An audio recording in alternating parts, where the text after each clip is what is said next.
160 acres of absolute silence. $100 that served as both an inheritance and a one-way ticket. At 62 years old, Maren Gault discovered that the loudest sound in the world isn't the thunder rolling across the Kansas plains, but the whisper of a daughter-in-law saying her death would take too long to ease the family's debts. To the world, she was a burden. To the earth, she was merely another body the winter would try to break. Nature has no mercy for age, and the hardened soil of 1884 does not open for those who ask permission.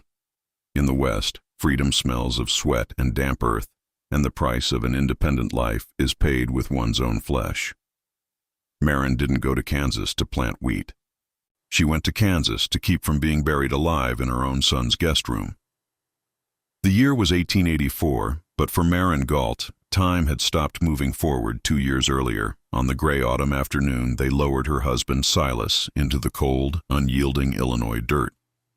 In the late 19th century, a widow without property was little more than a ghost in her own life. Maren had spent 40 years tending to the needs of others, her spine curved from decades of hauling water, and her hands mapped with the scars of 1,000 harvests on rented land that never belonged to them.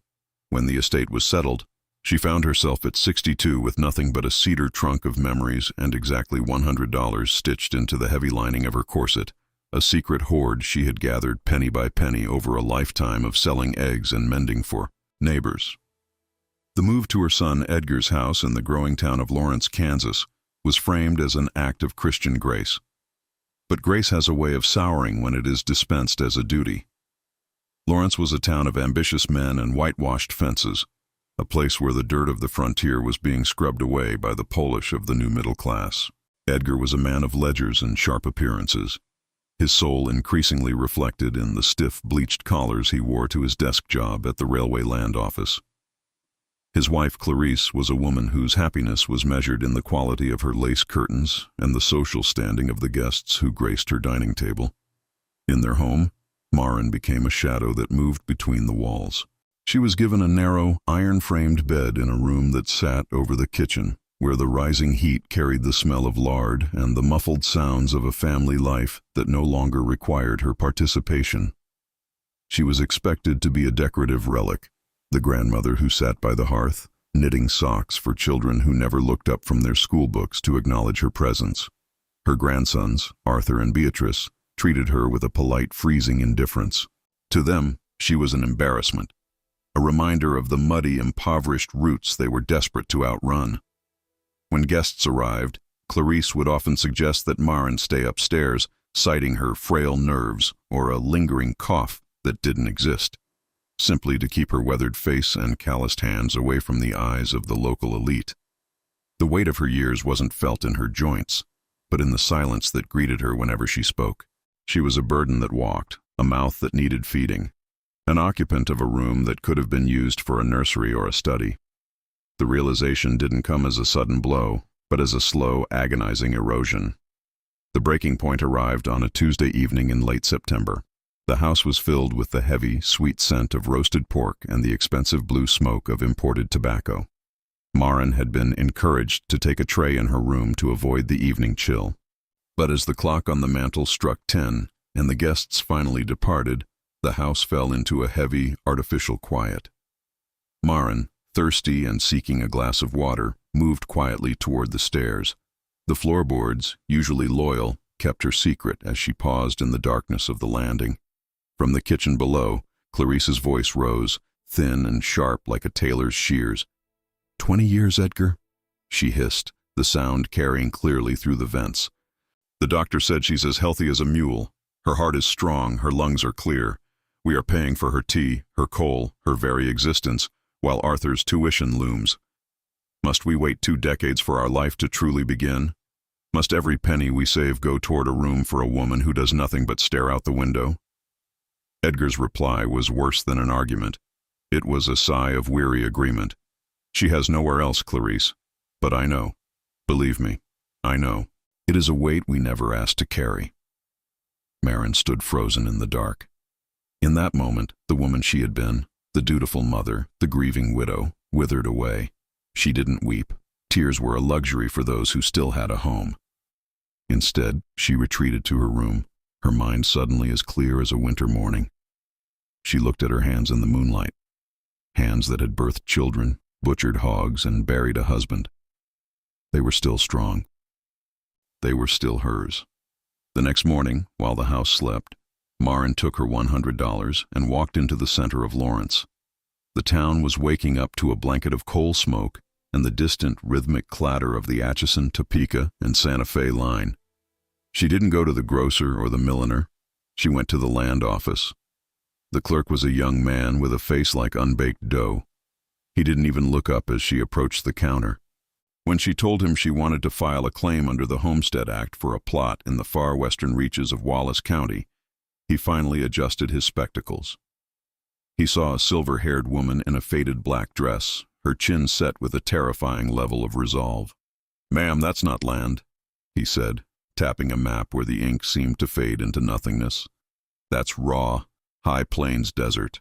There are men, young, strong men, who go out there and come back in a year with their minds broken and their pockets empty. The soil is like sun-baked brick. There's no wood for fire, no water for miles, and the wind never stops until it has stripped the spirit right out of you. You'd be better off in a respectable boarding house in Topeka." "I have spent 62 years listening to men tell me where I would be better off," Maren replied, her voice low and resonant, echoing in the quiet office. "Usually they mean I would be better off where I am least inconvenient to them. I'll take the 160 acres. She counted out the $14 filing fee, a staggering sum that felt like a king's ransom, and watched as he stamped the papers. She clutched that yellow receipt as if it were a shield. She didn't return to Edgar's house to pack her fine things. She went to the general store and bought a heavy cast-iron skillet, a sharpening stone, a sturdy spade, and 10 pounds of salt pork. She left a single note on Edgar's mahogany dining table, weighted down by a silver candlestick she no longer wanted. "I have gone to find a porch of my own. Do not come for me." The train ride west was a descent into a different world. The lush, rolling greens and oak groves of eastern Kansas began to thin and pale.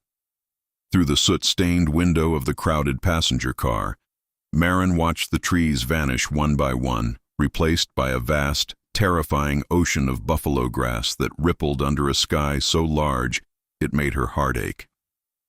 The air changed. The heavy humidity of the river valley was traded for a dry, searching heat that seemed to pull the very moisture from her eyes. She sat among young German families with crying infants and wide-eyed speculators, but she spoke to no one. She was a woman in an empty space between two lives.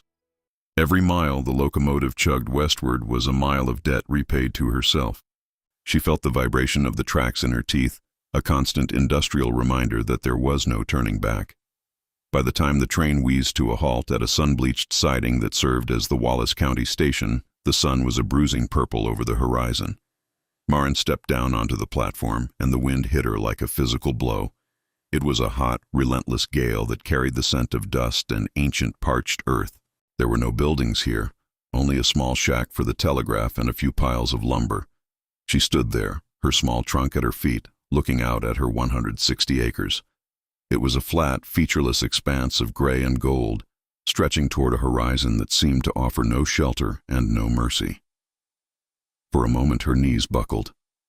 The sheer scale of the isolation was a weight more massive than Edgar's house. She was 300 miles from the nearest person who knew her name, and she had exactly $86 left to her name. She was alone. She was exhausted. And for the first time in 40 years, she was the master of the ground beneath her boots. She didn't know yet that the Kansas prairie didn't care about her dignity or her past. She believed the silence of the plains would be her sanctuary. She didn't know it was an adversary that was already preparing to test her to the point of breaking. Maren Gault took a deep breath, the dust gritting between her teeth, and picked up her spade. The sun went down, and as the first coyotes began their mournful, high-pitched yapping in the distance, she realized that the hardest part wasn't leaving. The hardest part was surviving the freedom she had just bought. Quick question. Where in the world are you hearing this story from? Comment your city. I want to see who's here with us. The silence of the Kansas high plains in October is not a peaceful thing. It is a heavy, predatory quiet that waits for you to make a mistake. For Maren Gault, the first mistake would have been to wait for help that was never coming. With $86 remaining and the sun dipping lower toward the horizon each day, she realized that the vast golden ocean of buffalo grass was her only resource. There were no trees in Wallace County to fell for a cabin, no stone quarries to harvest for a foundation. There was only the sod, the thick ancient mat of roots and earth that had held this land together for 10,000 years.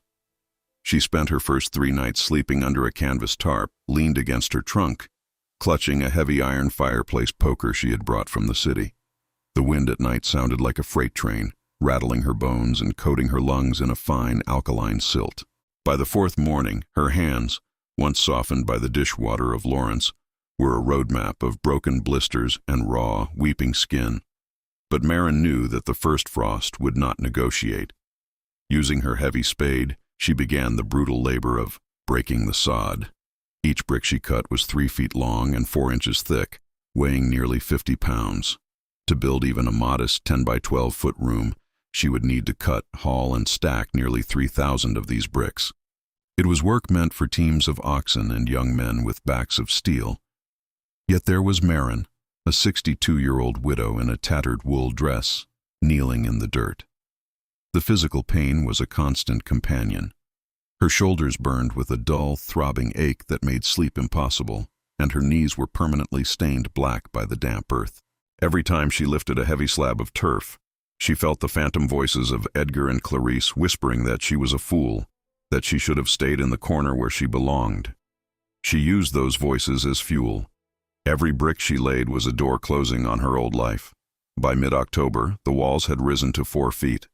It was then that she realized her water supply, a small wooden barrel she had paid a passing freighter $2 to fill, was nearly empty. The nearest creek was a dry, sandy scar on the landscape 3 miles away. Hunger, too, began to sharpen its teeth. She was rationing her salt pork and cornmeal, eating only once a day, as the light faded. The isolation began to manifest as a physical weight in her chest. Days would pass, where the only sound she heard was the rhythmic thwack of her spade and the mocking cry of a distant hawk. It was during the 3rd week of construction that the weather turned. A blue norther swept down from the Dakotas, dropping the temperature 40 degrees in a single afternoon. The sky turned the color of a bruised plum, and the wind began to scream through the gaps in her unfinished walls. Maren huddled in the corner of her roofless soddy, wrapped in her husband's old overcoat, shivering so violently she feared her heart would simply stop. That was the night she heard the first horse. The sound of hooves on the dry grass was muffled, but unmistakable. Maren grabbed her spade, her only weapon, and stood in the center of her dirt floor. Out of the swirling dust and fading light emerged a wagon, pulled by 2 skeletal-looking mules. On the bench sat a man with a beard like unspun wool, and a woman whose face was hidden deep within a sunbonnet. These were the Ostermans, her closest neighbors, though they lived 4 miles to the north. They did not speak much English, and Maren spoke no Swedish, but the language of the frontier is universal. The man, Soren, looked at the silver-haired woman standing defiantly in her half-built hole in the ground. He didn't offer pity. He simply climbed down, took a heavy braking plow from the back of his wagon, and began to help her cut the remaining bricks. His wife Ingrid walked to Maren, took her raw, bleeding hands in hers, and pressed a small tin of bear grease and beeswax into her palms. They stayed until the moon rose, working in a rhythmic silence that broke the curse of Maren's solitude. When they left behind a loaf of heavy sour rye bread and a gallon of fresh water. For the first time since leaving Lawrence, Maren didn't feel like a ghost. She felt like a neighbor. By early November, the soddy was finished. The roof was made of willow poles she had bartered for and covered with more layers of turf. The floor was nothing but packed dirt, and the window was a single sheet of oiled paper that let in a dull, yellowish light. It was a hovel by any city standard. It smelled of damp grass, wood smoke, and old earth. But as Maren lit her first small fire of dried buffalo chips, the only fuel available on the treeless plain, and watched the smoke curl toward the ceiling, she felt a surge of triumph that no lace curtain could ever provide. She sat on her trunk, eating a thin gruel of cornmeal, and looked at the thick walls she had built with her own strength. They were 4 feet thick in some places, enough to stop a bullet or a blizzard. That night, as the coyotes began their high-pitched yapping just outside her door, Maren didn't feel afraid. She realized that the prairie was trying to kill her, yes, but it was also acknowledging her. In the city, she was invisible. Here, in the dirt and the wind, she was a contender. But the Kansas winter was only just beginning. And the silence of the snow, she would soon learn, was far more dangerous than the violence of the wind. Choices had costs, even when they were the right ones. And Maren Gault was about to pay for her freedom in a currency of cold that she hadn't yet imagined. The winter of 1884 was not a season, it was a siege. By mid-January, the world outside Maren's sod house had ceased to be a landscape and had become a white void. The wind, relentless and razor-sharp, carried the diamond dust of frozen ice that sought out every crack in her mud walls. Maren lived in a state of perpetual semi-darkness, the yellow light of her single candle struggling against the gloom. She learned the intimate language of hunger, the way it starts as a sharp growl and settles into a dull, heavy ache that makes the mind wander to places it shouldn't go. She spent her days huddled by the small stove, burning buffalo chips and twisted bundles of dry grass. The smoke was acrid and bit at her eyes, but it was the only thing keeping the frost from claiming her fingers. Isolation was no longer a philosophical choice. It was a physical weight, a ringing in her ears that sounded like the voices of the people she had left behind. She found herself talking to the iron skillet, to the flickering flame, just to hear a human sound in the vast, frozen emptiness of Wallace County. Then, on a Tuesday morning when the sun was nothing but a pale, heatless disk in a slate-gray sky, the silence was broken. It started as a rhythmic thumping, distant and muffled by the snow. Maren froze, her hand gripping the handle of her husband's old sharpening stone. It wasn't the light, erratic footfalls of a deer or the heavy trudge of an ox. It was a horse, pushed hard.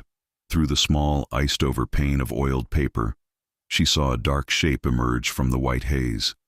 A man on a tall bay horse, wrapped in a heavy fur coat that spoke of city money and soft living. It was Silas's brother-in-law, a man named Caleb Vane. Caleb was a lawyer from Topeka, a man who dealt in signatures and foreclosures, a man who had always looked at Maren as if she were a stain on the family's upward trajectory. He didn't climb down from his horse immediately.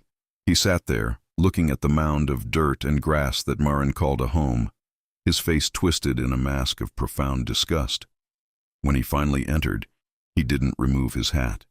He stood in the center of her dirt floor, his presence making the small room feel suffocating.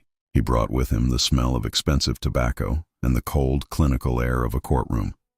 "Maren," he said, his voice echoing off the damp sod walls. "Edgar is humiliated. The whole of Lawrence is talking about the Gault widow living like a badger in a hole. It's indecent. It's an affront to your husband's memory and your son's position."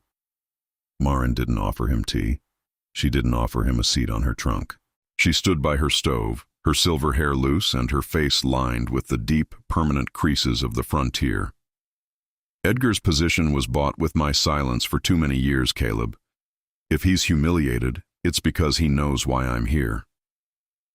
Caleb didn't listen. He reached into his coat and pulled out a thick envelope, the parchment white and aggressive against the gray interior of the soddy. "I'm not here to argue. I'm here as a family representative. Edgar has filed a petition for a competency hearing.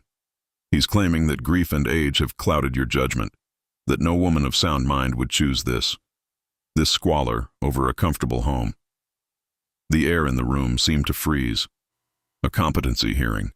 In 1884, it was the ultimate weapon used against women who refused to be managed. It meant being declared a ward of the state, or worse, being committed to an asylum where melancholy widows were kept out of sight. It was the comfortable dependency Edgar had promised, but with bars on the windows. "You have 30 days to vacate this claim and return with me," Caleb continued, his tone shifting to a practiced, oily kindness. "Sign the land over to Edgar. He'll sell it to the railroad speculators, and the money will be put into a trust for your care. You'll have a room in a proper house, Maren, with a floor, and people to look after you. Maren looked at the paper. She looked at the man who represented everything she had fled, the ledgers, the lace, the suffocating care that was actually a cage. She thought of the 3,000 sod bricks she had cut with her own bleeding hands. She thought of the Swedish neighbors who had given her bread without asking for her dignity in return. She took the envelope. For a moment Caleb smiled, believing the battle was won. Then, with a slow, deliberate motion, Maren walked to her small stove. She opened the iron door and dropped the petition into the embers. The fire flared up, an angry orange light reflecting in her eyes as the legal jargon turned to ash. "Tell Edgar," she said, her voice dropping to a whisper that carried more power than a scream, "that the land doesn't belong to him. It belongs to the government of the United States until I prove it up. And if he wants to prove I'm insane, he'll have to come out here and tell the prairie that himself. Because I am not leaving." Caleb's face turned a deep, furious red. "You're a stubborn old fool, Maren. You'll starve before the spring, or the law will drag you out. This isn't a game. This is reality." "I know exactly what reality is, Caleb," she replied, picking up her spade and pointing it toward the door. "I've been digging in it for 4 months. Now, get off my land before the wind closes the trail and you find out just how cold a Kansas night can be." When he left, the silence that returned was different. It was no longer the silence of isolation. It was the silence of a declaration of war. Caleb's visit had punctured her sanctuary, but it had also given her something she hadn't had before, a deadline. She had to prove up her claim. She had to survive not just the winter, but the legal machinery of a family that wanted her erased. As the sound of Caleb's horse faded into the white howl of the wind, Maren sat back down on her trunk. Her hands were shaking, but her heart was a cold, hard stone. She realized that the hardest part wasn't the work. It was being misunderstood by the ones you had spent your life loving. Choices had costs, and the cost of her freedom had just doubled. She wasn't just fighting the weather anymore. She was fighting for her right to exist as a person and not a piece of property. The winter was only half over, and the snow was beginning to fall again, heavier than before. By mid-February, the high plains of Kansas had become a crucible of white and gray. For Maren Gault, the defiance she had shown Caleb Vane began to feel less like courage and more like a fever dream as the reality of her isolation intensified. The pressure stacking of the frontier was not a single event, but a layering of burdens that sought to crush her spirit through sheer repetition. First, it was the physical toll. Her body, though resilient, was beginning to fail under the weight of constant cold and a diet of little more than cornmeal and weak tea. Her hands, once cracked, were now deeply fissured, the skin resembling the very bark of the trees that refused to grow in this desolate county. Then came the financial strangulation. The $86 she had left were dwindling faster than she had anticipated. A trip to the nearest trading post, a grueling 12-mile round trip through knee-deep drifts, had cost her $5 for a sack of flour and $2 for a gallon of kerosene that turned out to be watered down. Prices on the frontier were a predatory tax on the desperate, and Maren realized that by the time the spring thaw arrived, she would be penniless. Every penny spent felt like a drop of blood leaving her veins. The social pressure, however, was the most insidious. Letters began to arrive at the station for her, carried by the Ostermans on their rare trips for supplies. They weren't letters of concern. They were legal notices from Edgar's lawyers and clippings from the Lawrence newspapers about the tragedy of the elderly left to their own delusions. The community of homesteaders, too, began to look at her differently. While the Ostermans remained loyal, other neighbors, men who were struggling to feed their own families, started to resent her presence. They saw her 160 acres as a waste, a prime piece of land held by a crazy widow who couldn't possibly farm it, while their sons were forced to work as hired hands on other claims. Rumors began to circulate like the vultures that circled the prairie in summer. People said she was hoarding gold. Others said she was a danger to herself. One evening, a group of 3 men from a neighboring township rode up to her soddy. They didn't come with the quiet respect of the Ostermans. They stayed on their horses, looking down at her as she stood in her doorway, the cold wind whipping her gray hair around her face. "We heard you're struggling, Mrs. Gault," the leader said, a man named Miller with eyes like flint. It's a hard winter for a woman alone. There's a company in Topeka looking to buy up claims for the new cattle trail. They're offering a fair price, enough to put you in a nice home back east. Better to take it now before the sheriff decides this place isn't fit for human habitation. It wasn't a suggestion. It was a threat wrapped in the guise of neighborly advice. Maren felt the familiar heat of anger rise in her chest, but it was tempered by a new, sharper fear. "I'm not a tenant, Mr. Miller," she said, her voice cracking but firm. "I'm a homesteader, and the only way I'm leaving this dirt is if I'm buried under it. Now, get off my claim." But the hardest part wasn't the men or the lawyers. It was the silent season of March. The snow began to melt into a thick black gumbo of mud that made travel impossible. Her sod house began to leak, a steady, rhythmic drip, drip, drip of cold, muddy water onto her bed and her books. The dampness seeped into her lungs, bringing a heavy, rattling cough that kept her awake through the long, dark nights. One evening, as she sat shivering by a dying fire, she looked at the last of her husband's sharpening stones. It was a small, smooth object worn down by years of use. She realized that she, too, was being worn down. The prairie was a whetstone, and she was the blade. But even a blade has a limit. She found herself staring at the yellowed receipt from the land office, wondering if freedom was worth the price of her sanity. "Choices had costs," she whispered into the darkness, her voice sounding strange even to her own ears.